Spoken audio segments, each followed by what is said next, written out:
I want to take just a moment and talk about, because we've been talking about get into the vortex, get into the vortex. Our friend is talking about how well things are going now that he's in the vortex, and really how relatively easy it is to keep it going once he's in the vortex. But what are some things that one might do when they understand that they're not in the vortex? What are some things that you might do that would make it more easy for you to move in the direction of it? How could you get in if you're not in? And we just want to offer you some very soft suggestions.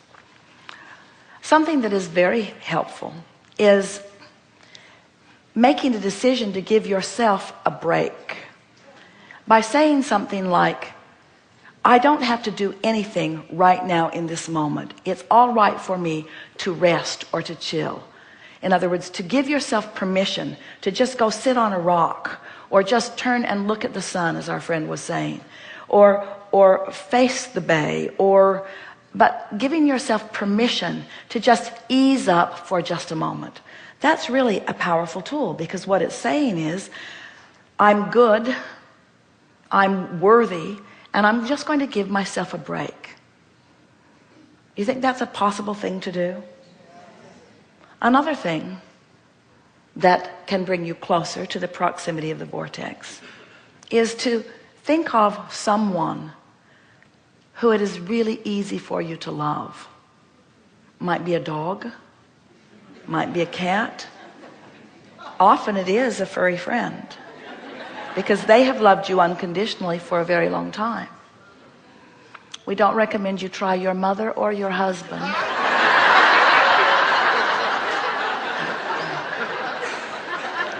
Just choose someone who is easy for you to love, and just sit softly and say to yourself, I really do love you. I love you because, I love you because, I love you because.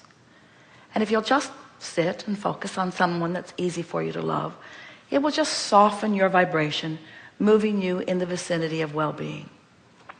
You could make a list of positive aspects, but don't choose someone who you need to do it about. Choose someone who it's easy to do it about. Positive aspects of something really easy. Positive aspects of something easy. If you're in a hotel with bad service, don't use that hotel as your point of focus. If you're in a hotel with really good service, you might use that as your point of focus. You see what we're getting at? In other words, just easy things. If you like music, play some music. If you can go outside, go outside. If you have time for a walk, take a walk. If it's late at night, take a warm bath. In other words, the whole idea of it is just to soothe yourself, to soothe yourself, to soothe yourself. What you're saying is, I want to be in the vortex and I'm supposed to feel good. What could I do right now that would make me feel good? What's the best use of my time to make me feel good? What would help me feel good? If you'll play with this just a little bit, you'll notice that you can shift your point of focus. Now, if you're surrounded by a lot of other people who are sort of demanding of you,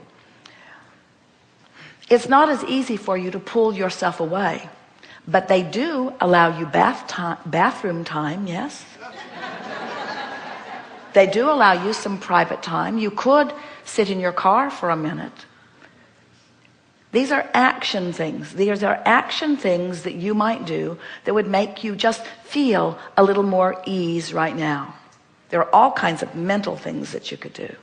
But for some reason, the action things give you a little more leverage. If you can find something, what we're really asking you to do is to give yourself more permission than you usually do, to take a moment to just chill and feel good for a moment.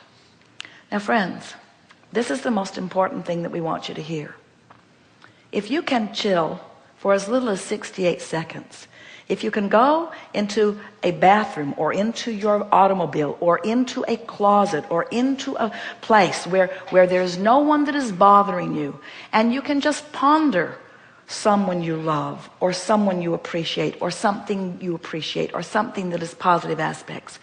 If you can just maintain that frequency for as little as 68 seconds, you have shifted in the direction of the vortex. And it is our promise to you. Try it. As soon as you walk out into the world, the first person you encounter will be someone who behaves differently than they did before, to give you evidence of the shift in your vibration.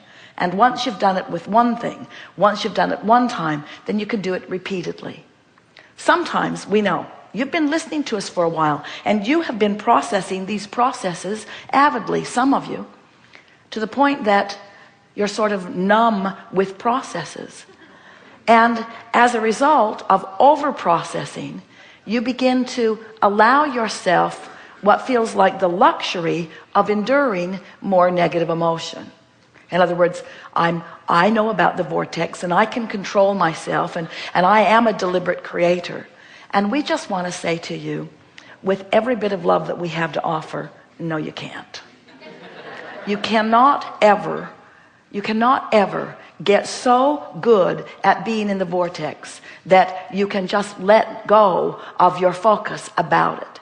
You now know too much. You see, the stakes get higher and higher. The more you know about this vortex, and the more you intend to align with it, the more, anytime you are lackadaisical and not in alignment, the more you feel it. So it really is time for you to make a decision that you are going to do whatever you need to do as you are moving through your day, to come as close as you can possibly come, moment by moment, to the vicinity of the vortex.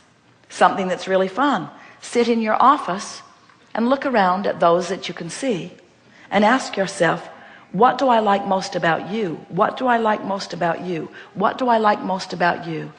You'll be amazed about how much energy gets going. And you'll also be amazed at how they will make eye contact with you in a way that they have not before. Because in your what do I like about you, you have joined forces with the inner being within you who has a whole lot that they like about them. And you will, by your attention on them, activate wanted things, and they will come right into their experience and show you some of those things that you like about them.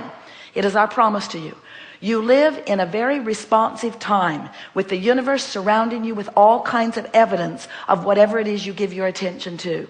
And as you leave this gathering, determined to practice and draw evidence to yourself, evidence of what your point of attraction is moment by moment, you won't feel bored for a moment. You're going to feel the power of creating worlds flowing through your fingertips, and life will never be dull for you again. Now what?